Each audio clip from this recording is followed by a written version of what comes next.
नमस्कार, मी डॉक्टर शिवारी वाघ, संचालक aspire education institute, Chhatrapati Sambhajinagar. विद्यार्थी मित्रांनो, काल आपण KEAच्या नोटिफिकेशनच्या संदर्भामध्ये एक मेसेज जो आहे तो विद्यार्थी व पालकांना शेअर केलेला होता.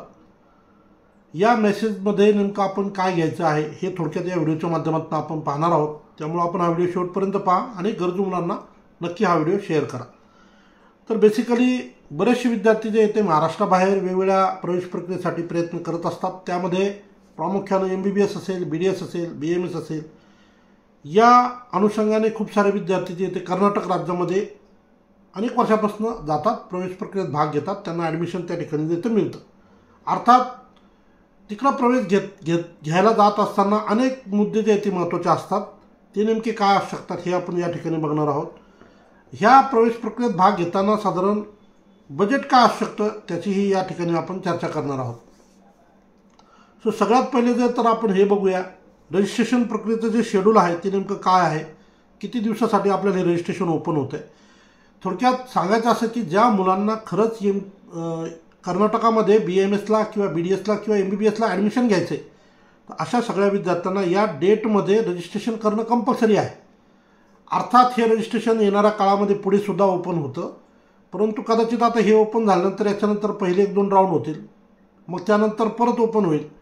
म्हणजे काय की आता जे ओपन झालेलं रजिस्ट्रेशन आहे या माध्यमातून पहिले काही राऊंड कंडक्ट केले जाऊ शकतात. तर आपली पहिल्या राऊंडमध्ये भाग घेण्याची जी संधी आहे ती कुठेही मिस होऊ नये म्हणून जे तर आपण या रजिस्ट्रेशन प्रक्रियेत गेलं पाहिजे, प्रोसेसमध्ये आपण भाग घेतला पाहिजे. आता रजिस्ट्रेशन जे आहे ते 7 तारखेपासून म्हणजे उद्यापासून सुरू होत आहेत. शेवटची जी डेट असणार आहे ती असणार आहे 10 जुलै 2025 सकाळी 11 वाजेपर्यंत. म्हणजे 7, 8, 9 आणि शेवटचा जो दिवस आहे तो 10 पण सकाळी 11पर्यंत. म्हणजे मोठामोठी आपल्याला 3-3.5 दिवसाचा कालावधी जो येतो रजिस्ट्रेशनसाठी मिळतो. आता रजिस्ट्रेशनला जात असताना आपण पहिले आपलं ध्येय ठरवणं गरजेचं आहे. आपल्याला नेमकं ॲडमिशन घ्यायचं कशाला. काही विद्यार्थ्यांचं एम असेल किंवा MBBSसाठी जायचं आहे, काहींचं BDSसाठी, काहींचं BMSसाठी. हे जात असताना साधारण त्या ठिकाणचं त्या कोर्सेसचं बजेट काय असू शकतं आणि साधारण आपले मार्क्स पण साधारण किती असले पाहिजे याचं थोडंसं जे येतं आपल्याला आयडिया असलेली केव्हाही चांगली, ज्याच्यामुळं आपलं ॲडमिशन जे येतं पुढचं सोपं होऊ शकतं. सगळ्यात पहिला जो टप्पा आहे तो म्हणजे MBBSच्या संदर्भाने. MBBSमध्ये साधारण आता महाराष्ट्रामध्ये आपण ओव्हरऑल जे आता मार्क्स पाहिलेले आहेत मुलांचे, तर महाराष्ट्रामध्ये जे काय मागच्या वर्षीचे कट ऑफ होते त्याच्यापेक्षा साधारण 30-31 मार्कांनी कट ऑफ कर्नाटकचा कमी होता. तो किती होता तर तो होता 565. 565 मार्कापर्यंत विद्यार्थी मागच्या वर्षी कर्नाटक राज्यामध्ये शेवटच्या टप्प्यापर्यंत लागले, जे की महाराष्ट्रामध्ये तो कट ऑफ 596, 597 असा वेगवेगळ्या कॅटेगरीचा कट ऑफ होता. अर्थात SC, ST, VJ, NTB category वगळून.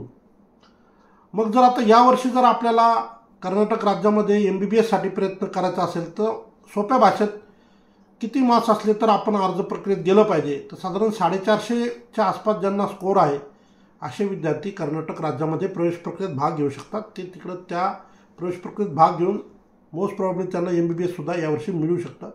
अर्थात बजेट किती असेल तर साधारण 12-12.5 लाख, 13 लाख इयरली फीस, मोठामोठी 60 लाखाच्या आसपास फीसचं गणित असावं. 10 लाख रुपये इतर खर्च, 70-72 लाख रुपयाचं तुमचं साधारण जर बजेट असेल आणि 450च्या आसपास किंवा त्याच्यापेक्षा थोडा प्लस स्कोर असेल तर निश्चितपणे जे येतं तुम्ही कर्नाटक राज्यामध्ये प्रक्रियेत भाग घेतला पाहिजे. या संदर्भाने आपल्यापैकी कुणालाही आमची मदत घ्यायची असल्यास तुम्ही प्रत्यक्ष ऑफिसला येऊन भेटणं अपेक्षित आहे. आमची प्रक्रिया, आम्ही नेमकं काय सपोर्ट करणार, आमची कन्सल्टन्सी फीस किती, हे सगळे मुद्दे जे ते प्रत्यक्ष चर्चेत तुम्हाला सांगितले जातील.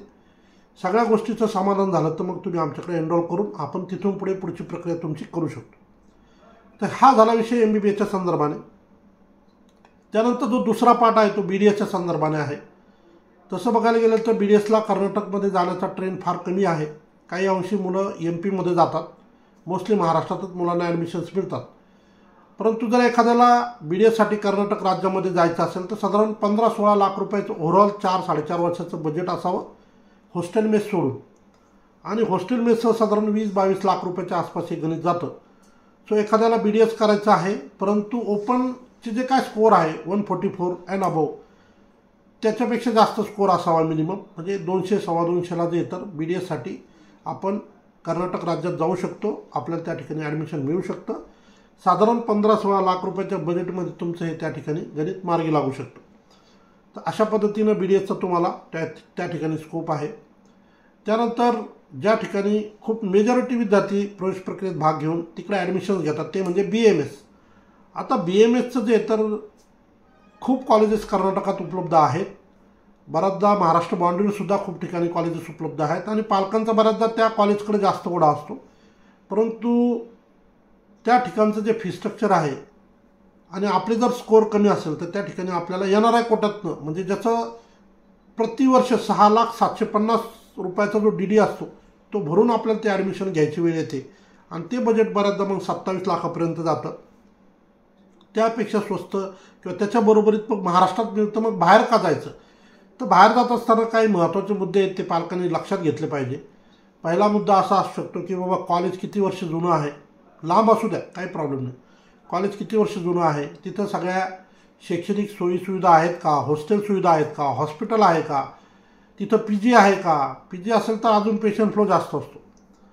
हे सगळं जर तुम्हाला चांगल्या लोकेशनला मोठ्या शहरामध्ये मिळत असेल तर त्याला तुम्ही प्राधान्य दिलं पाहिजे. बऱ्याचदा आता आम्हाला दिवसभरात खूप कॉल येतात, पालकांची अपेक्षा असते महाराष्ट्र बाउंड्रीवर आणि आम्हाला नाईलाजाने सांगावं लागतं सर आम्ही तिथं करू शकत नाही. कारण एकच, एवढे पैसे जर त्या ठिकाणी मागितले जात असतील तर त्यापेक्षा त्याच्याबरोबरीत किंवा त्यापेक्षा कमी पैशात महाराष्ट्रात होऊ शकतं ॲडमिशन. मग बाहेर जात असताना कमी बजेटमध्ये चांगलं लोकेशन मिळतं आहे, ज्या ठिकाणी विद्यार्थ्याला 5.5 वर्ष राहायचं आहे त्याचा विचार जो तो पालकांनी विद्यार्थ्यांनी केला पाहिजे. बऱ्याचदा बाउंड्रीचा आग्रह धरून बऱ्याचदा खूप सारे कॉलेजेस असे आहेत की तिथं तेवढा up to the mark working होत नाही. केवळ पालकांचा आग्रह असतो की ती बाउंड्रीवर आहे म्हणून ते घ्यायचं, परंतु ज्या ठिकाणी 5.5 वर्ष राहायचं आहे त्याचा विचार त्या ठिकाणी केला जायला पाहिजे. तर एक सल्ला आहे माझा विद्यार्थी व पालकांना की बाबा तुम्ही ॲडमिशनला जात असताना चांगलं कॉलेज निवडणं अपेक्षित आहे, ज्या ठिकाणी विद्यार्थ्याला 5.5 वर्ष राहायचं आहे याचा विचार होणं अपेक्षित आहे, ना की बाउंड्रीवर पाहिजे. किती वेळ जाते तर माणूस, कितीही तुम्ही जवळचं कॉलेज निवडलं, बाउंड्रीवरचं निवडलं, तुम्ही महिन्यालासुद्धा जाऊ शकत नाही, तुम्ही 6 महिन्यालासुद्धा जाऊ शकत नाही. बरेचसे पालक तर फक्त ॲडमिशनला जातात आणि शेवटी त्याचं जे डिग्री अलॉट होते कॉन्व्होकेशनच्या वेळेस जे येतं डायरेक्ट जातात. मधल्या काळामध्ये येणं जाणं जो येतो विद्यार्थी स्वतः करतो, बऱ्याचदा त्यासोबत इतर विद्यार्थी असतात, ते ग्रुपनं जातात, ग्रुपनं येतात आणि कुठलीही अडचण त्या ठिकाणी विद्यार्थ्यांना भासत नाही. अगदी आता आम्ही पंजाबलासुद्धा ॲडमिशन्स केले, ॲडमिशनला पालक गेले, पुन्हा जायचं काम नाही, मुलंच स्वतः जातात स्वतः येतात, कधी घ्यायला जायचं काम नाही काय नाही.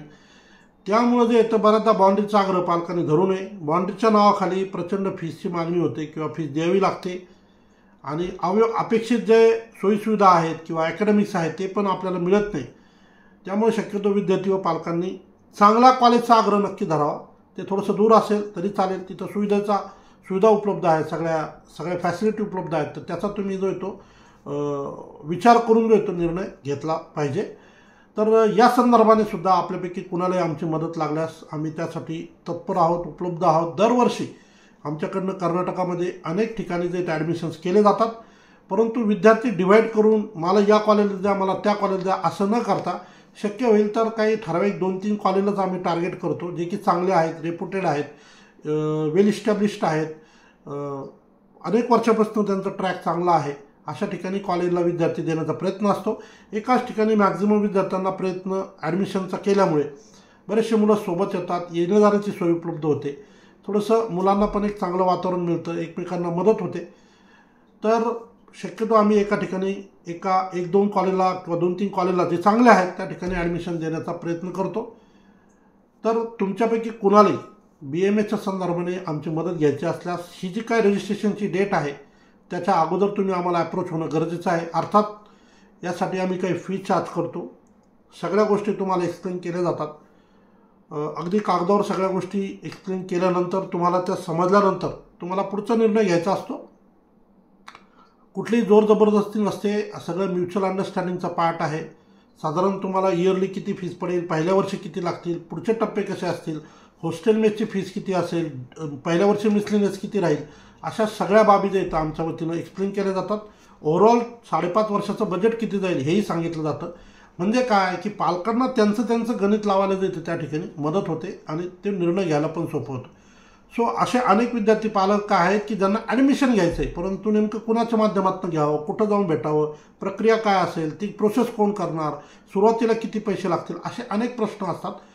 तर या सगळ्या प्रश्नांची उत्तरं घेण्यासाठी किंवा हे मिळवण्यासाठी तुम्ही आम्हाला एकदा नक्की भेट द्या. उद्यापासून रजिस्ट्रेशन प्रक्रिया सुरू होती आहे. 7 तारीख उद्या आहे, पुढे 8, 9, 10 सकाळी 11पर्यंत. पुढच्या 3 दिवसामध्ये तुम्ही भेटण्याचा प्रयत्न करा. येताना सगळी कागदपत्र सोबत घेऊन या. साधारण कुठली कागदपत्र लागतात तर ती रेग्युलरच आहेत, जसे की आपलं 10वी-12वीचं मार्कशीट असेल, नीट स्कोअर कार्ड असेल, ॲडमिट कार्ड असेल, ॲप्लिकेशन असेल, तुमचा फोटो असेल, आधार कार्ड असेल, मेडिकल फिटनेस सर्टिफिकेट असेल, हे सगळे जे डॉक्युमेंट आहे हे सगळे तुम्ही येताना सोबत घेऊन या. इथं आल्यानंतर सगळी माहिती तुम्हाला दिली जाते आणि तुम्हाला सगळ्या गोष्टी लक्षात आल्या की तुम्ही अगदी कॅश असेल तर कॅश, फोनपे असेल तर फोनपेद्वारे देतं पेमेंट करून एनरोल करू शकता. आणि मग तिथून पुढची जी जबाबदारी असते ती आम्ही घेतो. फुलप्रूफ तुम्हाला काही करावं लागत नाही आणि तुमचं ॲडमिशन जे ते आम्ही मार्गी लावतो. सो अतिशय महत्त्वाची माहिती होती ही, जी पालकांना आवश्यक आहे, विद्यार्थ्यांना आवश्यक आहे, म्हणून या व्हिडिओच्या माध्यमातून मी शेअर केलेली आहे. आपण हा व्हिडिओ इतर गरजू मुलांना नक्की शेअर करा. वेळ कमी आहे, लिमिटेड टाईम आहे, वेळ कुणासाठी थांबत नाही. ज्यांना निर्णय करायचा आहे या पुढच्या 2-3 दिवसात करा, येऊन भेटा, तुमचं ॲडमिशन नक्की करून देऊ, हा शब्द तुम्हाला या ठिकाणी देतो आणि थांबतो. धन्यवाद.